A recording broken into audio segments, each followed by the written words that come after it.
Hello everyone, this is Mami Heidi and this is my vlog for today's video. Kagabi nga ay binuksan ni Kuya ang kanyang mahiwagang alkansya. Ito pala ay pinag-ipunan niya simula January hanggang ngayong August.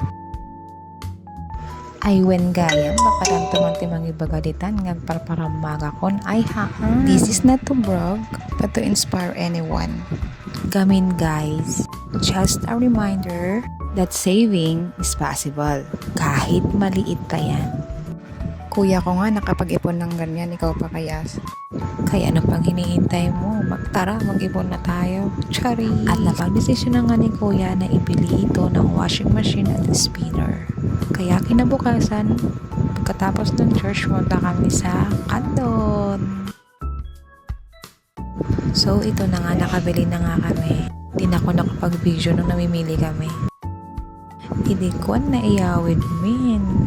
Sobra tiragsak ni Inang Mi. Hindi na daw siya mahihirapang maglaba. Uy!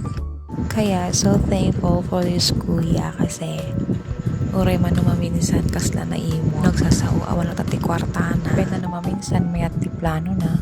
Kuya, your hard work never goes unnoticed. We appreciate you. Kaya simpleng ipon ngayon, malaking tulong bukas. O di pa, kung hindi nag-ipon yung kuya ko, wala kaming washing machine at spinner ngayon. Lalo na ngayon pag ulan, diba? Kaya ano pang hihintay nyo? Tara, mag-ipon tayo.